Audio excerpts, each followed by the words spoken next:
right there. This little man right there. You know what I'm saying? Terrence, will you guys ever fight? Yeah, we'll fight. You're too small. You with Earl? You know how much you weigh. How much I weigh. Fat, nigga. That's what you is. I'm not fat. Fat. I'm not fat, muscle. That's fat. It don't matter. Yeah. It don't matter. It don't matter. Grab it again, son. Grab it again. How I look at the weigh-in, though? Grab it again. How I look at the weigh-in? We talking about now. How I look at the weigh-in, But though? you talking about how big how I you look at the weigh-in, is. It's though? fat. But how I look at Grab the weigh-in? that. How I look at the weigh-in? Yeah. I guarantee I'm gonna crush you. Grab that. All right, let me ask you a question. Grab that. Don't try to go to the body. Don't try. Don't try that little. Don't try that. Don't try that. Hey, look. Tell him do that little. Hey, man. You talking to me, bro. You talking to me. Fighting spirit. Yeah, let's go TBF. What do we have TBE before? We TBF.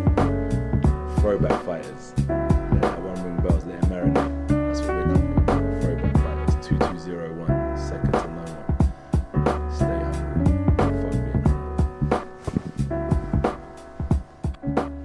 humble. And welcome back to the number one podcast in the sport where even the head of the British Boxing Board of Control has no idea how this Conor Benn saga ends.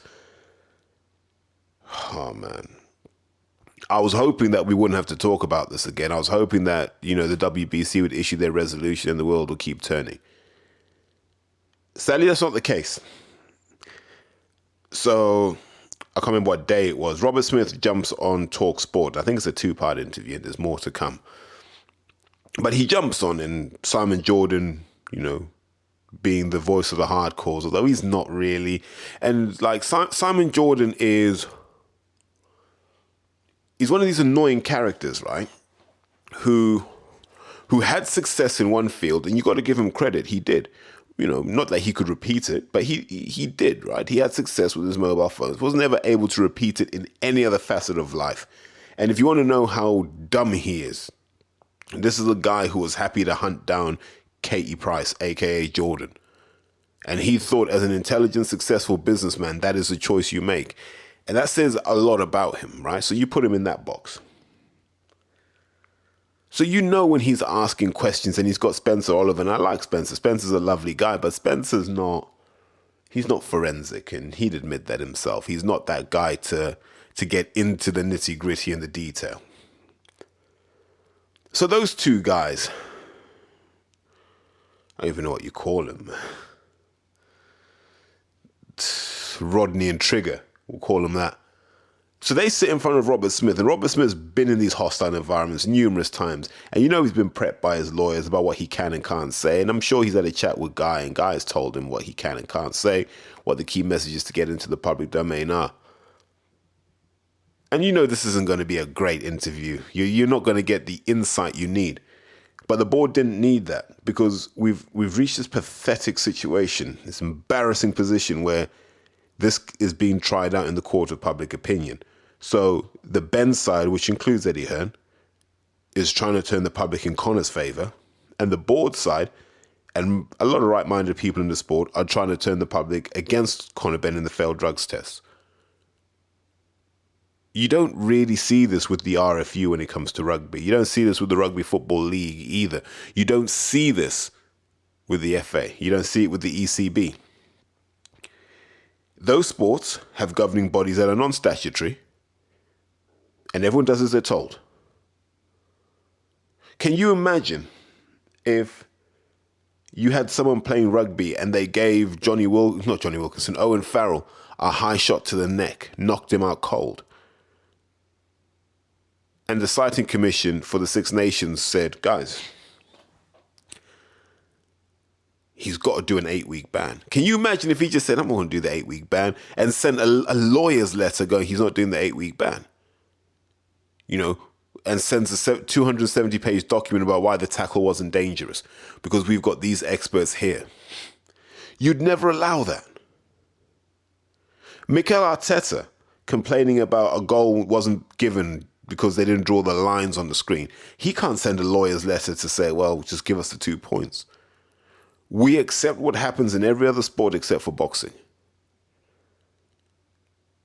Boxing is the worst governed sport. Of all the sports, boxing is the worst governed. It might be korfball, I don't know. But I would imagine korfball is probably better regulated than boxing is. I mean, definitely no one dies of brain injuries in korfball. So, Robert Smith goes on there. Doesn't really tell us much because the question still remains the same when you look at the board. When did you find out about the first failed test? Why didn't you stop everything at that point? Why didn't you stop everything at that point and go, yeah, this is a problem. You're not meant to have that in you. It's been found in you.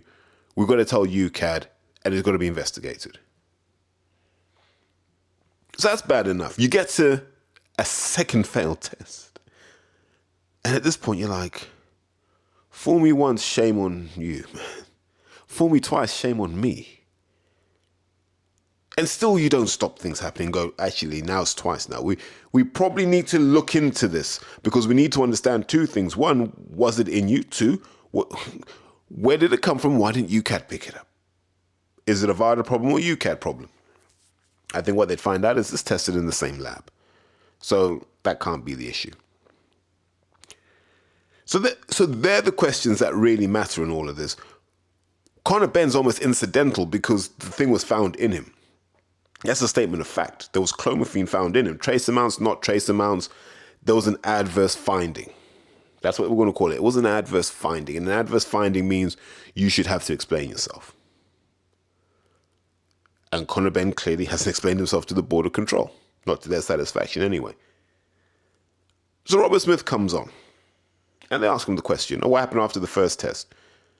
And what he said was quite alarming, actually. He said that he found out about the test, and a matter of hours later, Conor Benn had sent legal letters to Robert Smith saying, this is a VADA test, it's got nothing to do with you, stay out of it. No boxer, no lawyer should ever tell a governing body what to do.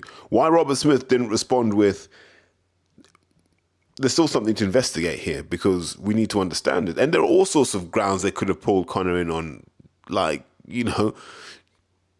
misconduct, bringing the sport into disrepute. They have these measures. Never used, by the way, because under Robert Smith's watch, boxing has become a moral cesspool. Let's not forget what Billy Joe was doing about 3 years ago. Let's not forget that. So boxing's been a cesspool for a long time. We forget some of the stuff that's been said. Do you remember the James Hawley video? Which was insanely bad. And that kid never got cancelled out of boxing. So on Robert Smith's watch, we've had a pretty disastrous run of boxing. It hasn't been well governed. And so when people talk about what harms boxing, it's the lack of governance. We don't have that leadership. We don't have someone saying, here are the minimum standards that every boxer should adhere to. You could even make these guys wear suits to the arena. I mean, you could do anything. But they're so scared. So he says he couldn't do anything after the first test because there were legal letters. He could have done. Chose not to. Fear? Don't know. Then they failed the second test. At that point, you've got to say, no, there are two here. We need to stop. And interestingly enough, Robert Smith goes quiet at this point. So he doesn't say that there were legal letters after the second test, right? He doesn't say that. Now he says, we needed additional information. It's like, well, did you need the additional information for the first one or the second one? Because I imagine it's the same information for the first one. And by the way, Robert Smith has never told us whether the A and the B sample were failed, by the way. We still don't know. We're going on the assumption that both samples have to, because I don't think, and I've said this before, as a statement of principle, you cannot have an adverse finding against you. VADA cannot find against you until the B sample is tested. They can't. It's only an adverse finding when both samples come back positive. Or you admit it after the A sample. So here we are, 2 failed tests.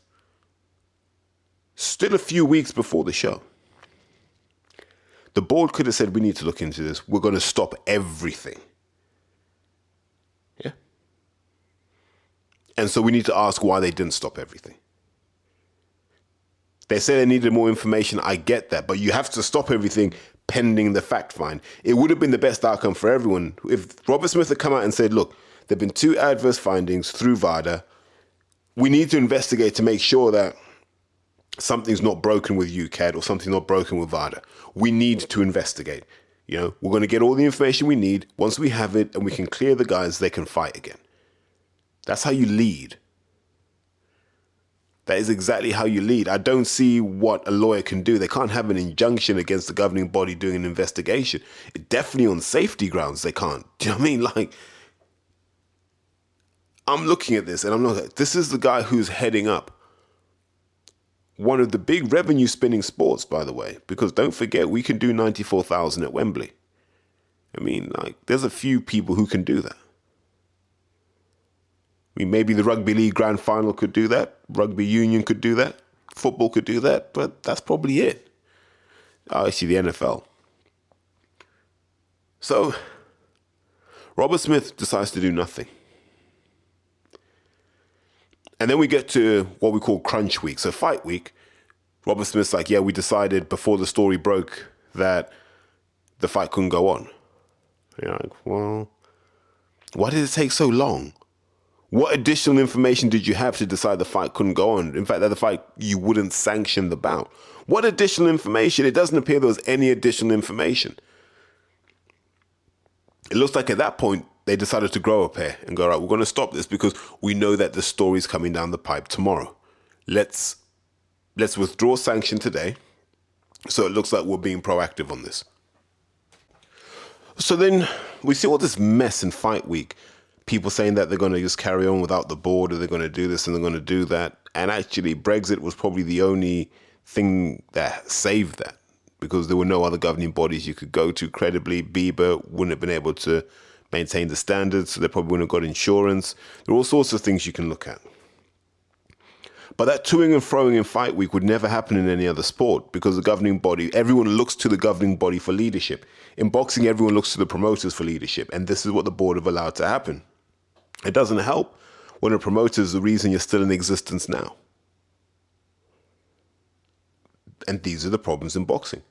The promoters control everything. They control the media, IFL, Seconds Out, ID Boxing, whatever you want to call them. The promoters control those people. They control them through access. They control them through sometimes giving them payments, covering their costs, because we know the views ain't what they used to be. So they control the media. They control the governing body by saying, look, we can do the fight here. We can do it in Saudi Arabia. You want to get your money, right? So the board, everyone's at the whim of these promoters. The trainers and the managers also. The only people who aren't are people like me, because they can't shut us down. And that week showed that there was a struggle. And the only reason that fight didn't happen, and give yourselves a round of applause, guys, is because the public was so against it that it couldn't happen. In any other situation, if the public had said, that's only a trace amount, this can carry on. And that's what Eddie and Calla were trying to test out. Can we get away with this in the court of public opinion? The answer was no. So the fight gets postponed because it's no longer sanctioned. And now the question becomes, what are they going to do with Conor Benn? You can't just stop the fight and Conor Benn escape sanction. So let's say we're going to have a hearing with Conor Benn about an unrelated matter that we don't know about, but it can't be anything else because in Robert Smith's own words, Conor Benn has been nothing but well behaved. So it can only be the doping violation because he hasn't done anything in between. And had he done so, they would have had the hearing then. So Conor Benn gives up his license and says, I'm no longer governed by the governing body. So now what are you going to do?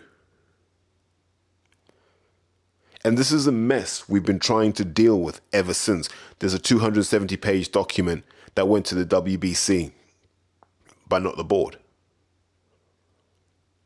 Robert Smith said himself, we were waiting to see what the WBC said. I'm like, why? He's your licensed boxer. Why are you waiting for a sanctioning body to determine what happens? You're the governing body.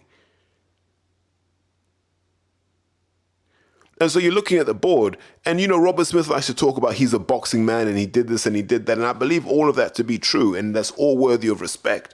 But as I've said numerous times, because people can box, it doesn't make them tough. Tough is the life you lived. Tough is what you've been through. And tough people make tough calls in tough moments, and he didn't. And here we are now. 2023, we're heading into March, and this is nowhere near clarified. Robert Smith's position currently is Conor Benn cannot box in a British ring until he's gone through the process he was meant to go through with the board.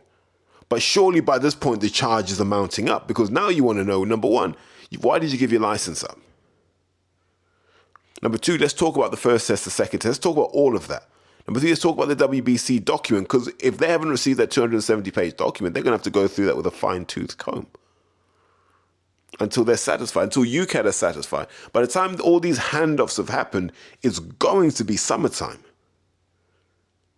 Appeals, whatever. It could be summertime before Conor Benn fights again in a British ring. So what do you do then? This is an absolute mess. It's almost at the point where Conor should have just coughed and said, yeah, mate, did it. His reputation's tarnished beyond repair, by the way. That reputation he's got is tarnished beyond repair. So why not just hold your hand up and say, yeah, cool, did it. Now you've had to go on social media and shut comments off so people can't engage with you, and you want to come up with these monologues saying that everyone's against you. You had Clomid in your system. You had Clomid in your system. I mean, I don't care if you chewed the eggshells. I don't care if you had sex with the fucking chicken that laid the egg. You had Clomid in you. And that will trigger an adverse finding, and in the sport of boxing, that counts as cheating. The board should have the courage to say, right now it looks like he cheated. He needs to prove that he didn't cheat. And if he did cheat, we're going to throw the book at him. Because at no point did Robert Smith say we need to get a handle on this doping problem. How many episodes do me and Larry have to do for Robert Smith to truly understand? This thing's no joke. And so in the same week, quite rightly, the Eddie Hearn fan club beat IFL seconds out, whoever the camera jockeys are on any given day. So they go to Eddie and they say, well, mate, what's your response? And Eddie quite rightly says, why did it take them 5 or 6 weeks? They've known about this as long as we have. Why is it taking them so long to act? And to the public, because remember, this is being played out in the court of public opinion, and most Normans and Derricks haven't got two brain cells to rub together. So Eddie will always play that, what do you call it? Like a feudal lord, right? And I don't think that was their title, but the people who collected the money from the workers, like your feudal taxes. Now Eddie will play one of those, and he'll play the smart guy to the dumb people. And he'll say, yeah, they had 6 weeks to do something. They didn't do anything. Well, no, they did. They kept asking you questions, what the hell's going on? And Conor was sending the lawyers letters saying, stay out of it. So that's what they were doing for 6 weeks. The real question is why Eddie Hearn allowed a fight to happen after 2 adverse findings. That is the real question that no one seems to ask Eddie Hearn. Why, with your stance on Jarrell Miller, why with your stance on drug cheats, which is on there, on the same channels, he said the same thing. Why, Eddie Hearn, with the death of Patrick Day, not on your conscience, but in your mind? Why would you allow a fight to happen knowing that there's been an adverse finding? Why wouldn't you say, guys, we need to stop and work out what's gone wrong here? Because this is a bad look for Matchroom. This is a bad look for Conor Benn. This is a bad look for British boxing. We need to go back and investigate. We're going to do the right thing by everybody here. Why didn't you do that, Eddie Hearn? And that's the question that he doesn't want to answer. So he deflects and goes back to the board because, like I said, this is a court of public opinion. But Eddie needs to answer that question, why he didn't pull the show. When Jarrell Miller failed that drugs test, you know what his attitude was. But it changes when it's his people. We still remember the White Rivas fight. That was similarly contentious. It was just that the public weren't as cynical or as well-informed as they are now. And the public right now are incredibly well-informed. Come back to the question. When's someone going to ask Eddie the real questions he has to answer? At what point did Eddie realize it would be a bad idea for someone to fight having failed 2 drugs tests with no viable explanation of what the hell went wrong? Because remember, there was no 270-page dossier back then. They weren't even trying to investigate. They just cracked on with the fight. That was the rhetoric. It was, yeah, both guys wanted the fight to happen. It wasn't, yeah, we're investigating. And while we investigate, we figured let the fight happen and then we'll take it from there. There was none of that. So somewhere, Eddie Hearn was of the mind that this fight would be allowed to happen. So the board must have given him an indication because he doesn't move unless he's 100% sure. And so Hearn's quite rightly angry because he's like, I've blown £1 million on the assumption that this fight would be allowed to go ahead despite everything that had happened. And then you pull it at the last possible minute because you're scared of how the media is going to drop that story. And I understand why he's upset because he clearly had a deal. And I wish someone had the courage to bring this out and say, this is exactly what happened. And no one has done. And I would not be surprised, and quote me on this, if we never find out what happened and Conor gets a slap on the wrist from the board and he'll just be allowed to resume his career, we will never find out what happened. Because I feel it makes the board look impotent. It makes Eddie Hearn look like the privileged, money-hungry, amoral promoter that he is. As much as Eddie may try and dress like the common man and talk like the common man, this is a man that went to school with people like Jody Marsh. He was a couple of years above 2 girls I went to university with. They know Eddie well. Eddie was that guy that never got girls, used to bully Jody Marsh, used to bully other girls, was really awkward around women, in fact. Struggled to be himself around women, would always talk about what he had. That was Eddie Hearn at school. And so when he's in front of you guys, he hasn't got the kind of backbone you need from a leader to say, actually, this is the wrong thing for the sport. I'm only going to have to deal with this further down the line. And now think about what he's got with Conor Benn. Today, Conor Benn cannot box in the United Kingdom. Okay, so you take him to the Middle East. Conor Benn's not helming a show at the Middle East. He's not. He's lucky that it wasn't recreational drugs, so he can go to the Middle East because they'll just say, it's stuff we sell over the counter anyway. Conor Benn can't go to America because they don't like him like that. So Conor Benn can't be Conor Benn anywhere but here.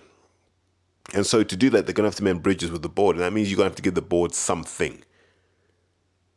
And what you're going to give the board is credibility and status back. One of the things that upsets me is the board got Guy Williamson on board as chairman. And I know Guy personally, obviously through the Fitzroy Lodge connection. Guy's a good man, real giant of a man, funny guy, intelligent man. He will know that this is an absolute mess. Why not let him go front and center here? He should be the guy who's there going, look, here are the questions that need answering.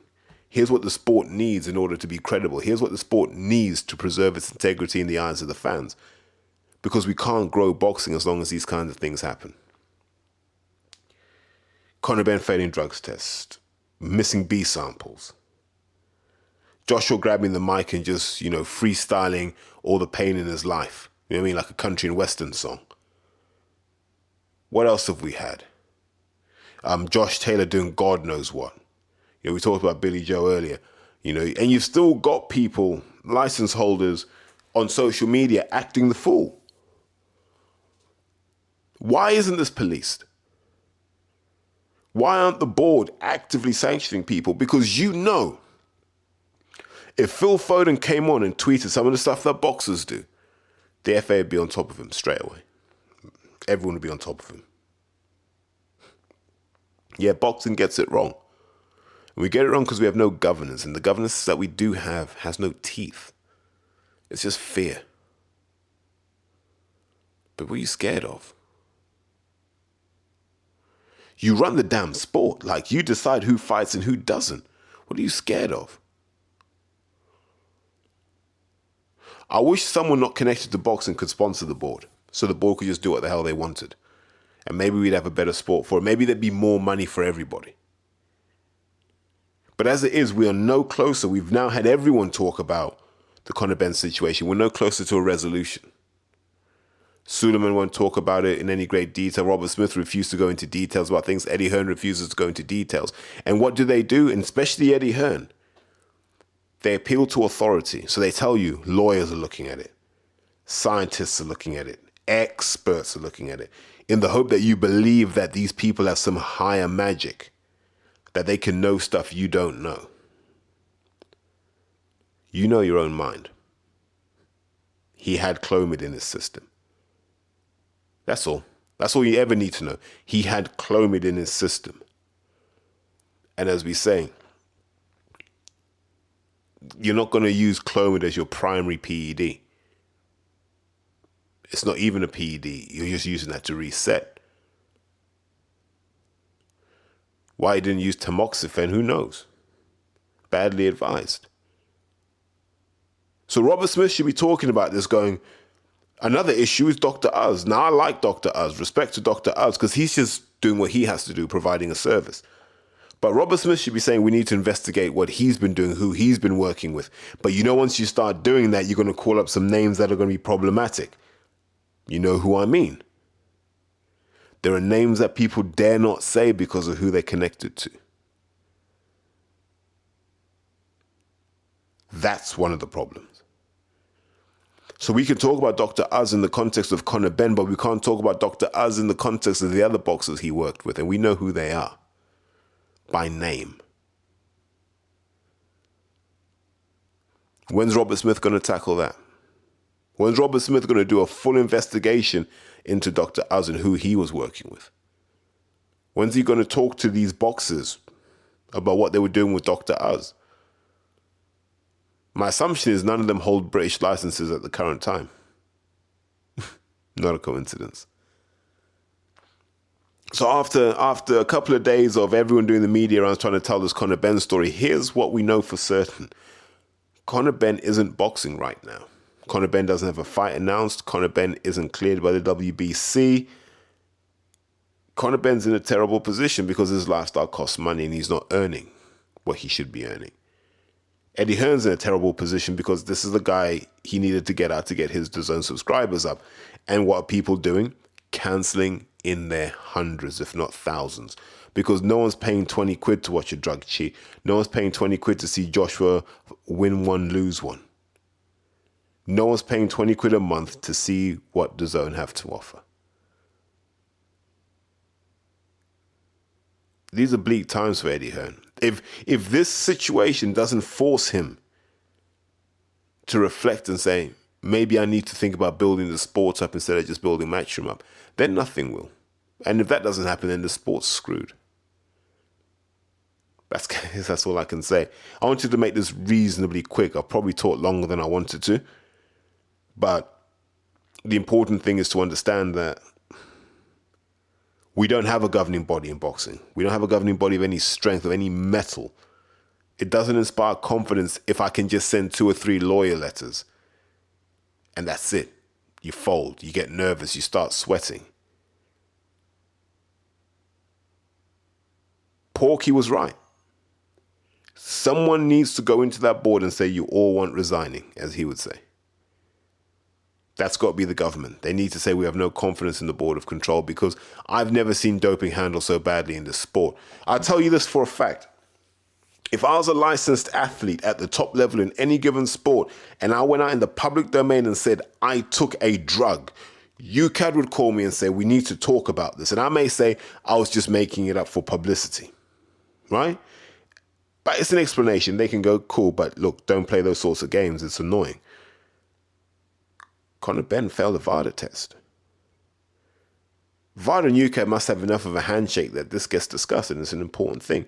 And actually, why the board haven't updated their policies to say we will accept the findings of any competent body, beyond me. And UCAD should say, yeah, if you've got someone doing it too, we will look at those results too. They may not bind us, but we will look at them and investigate. All these things can be fixed. There isn't the will to do it because it affects the money. And with money comes power, and that's why promoters control boxing. Our governing body doesn't. The promoters will tell you who's fighting and when, not the governing body. Until that changes, I don't think the sport will ever grow, because British boxing is essentially controlled by two people, Frank and Eddie. Not the two people you'd want controlling boxing for different reasons. But that's who controls boxing, not the board. Because the board don't create the gravy train. The boxers do. The board don't negotiate TV rights. The promoters do. What a mess. What an absolute mess the sport's become. And on that note, I'll say this and take care and have a great weekend, guys.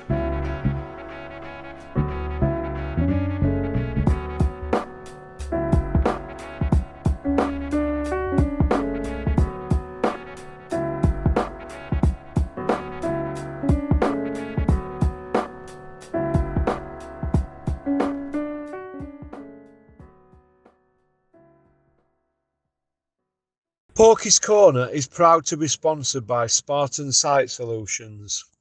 They are specialists in civil engineering and demolition contracts for the construction industry.